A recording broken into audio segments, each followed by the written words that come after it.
வணக்கம், welcome to Chitra Murali's kitchen. இன்னைக்கு மார்கழி 14.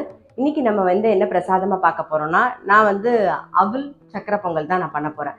அதுக்கு 1 கப் அவல் எடுத்திருக்கேன். அதை நல்லா வாஷ் பண்ணிட்டு ஊற வச்சு நல்லா சாஃப்டாக ஊற வச்சு எடுத்து வச்சுட்டுருக்கேன். பாருங்க, நல்லா சாஃப்டாக ஊறிட்டுருக்கா. இதுக்கு 1 கப் அவலுக்கு நல்லா ஒரு 1.5 கப்பு வெல்லம் கரெக்டாக இருக்கும். நான் வெல்லத்தை கரைச்சி ரெடியாக எடுத்து வச்சாச்சு. இப்போ என்ன பண்ண போறோம்னா, இந்த பக்கம் வெள்ளை கரைசலை சேர்த்துக்கலாம். நம்ம ஃபர்ஸ்ட் வெள்ளத்துல கல்லு மண்ணு இருந்ததுன்னா வடிகட்டிட்டு சேருங்க, இல்லைன்னா அப்படியே சேர்த்துடலாம்.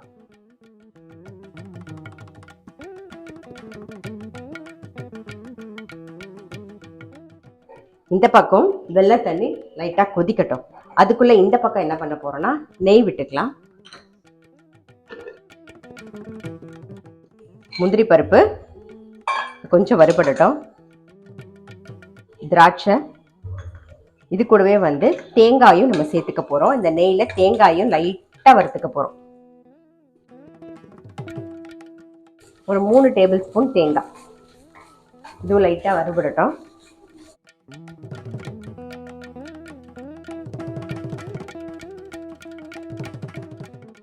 இப்போ தேங்காய் லைட்டா வறுபட்டுருக்கு.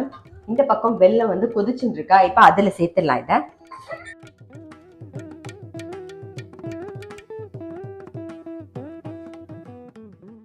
வெள்ளைக்கரைசல் நல்லா கொதிச்சுட்டு இருக்கு.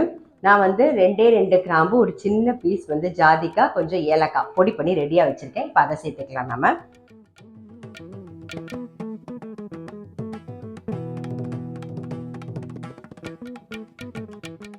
ஒரே ஒரு பிஞ்ச் பச்சை கற்பூரம் சேர்த்துக்கலாம்.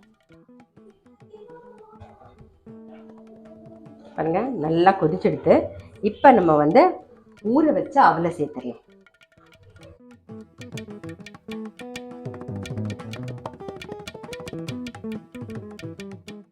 அவலையும் சேர்த்துட்டு நல்லா மிக்ஸ் பண்ணிடுவோம். வெள்ளை கரைசலோட ஊற வச்ச அவலையும் சேர்த்து நல்லா மிக்ஸ் பண்ணியாச்சு. இப்போ இதுக்கு நெய் சேர்த்துக்கலாம். எப்பயுமே மேலாக நெய் சேருங்க, நல்ல வாசனையா இருக்கும். நம்ம என்னதான் முந்திரி பருப்பெல்லாம் வறுத்து போடும்போது நெய் போட்டா கூட மேலாக போடும்போது நல்ல வாசனையா இருக்கும். அவ்வளவுதான், ஆஃப் பண்ணிடலாம். நம்மளுடைய அவல் சக்கரை பொங்கல் ரெடி. ஸோ இன்றைக்கி என்ன பிரசாதம்னு பார்த்துருப்பீங்க, அவல் சக்கரை பொங்கல். கண்டிப்பாக நீங்களும் உங்கள் வீட்டில் ட்ரை பண்ணி பாருங்கள். இந்த மாதிரி தேங்காயெல்லாம் சேர்த்து ட்ரை பண்ணி பார்க்கல அப்படின்னா டெஃபினட்டாக ட்ரை பண்ணி பாருங்கள். ரொம்ப ரொம்ப டேஸ்டியாக இருக்கும். நான் அடுத்த வீடியோவில் சந்திக்கிறேன்.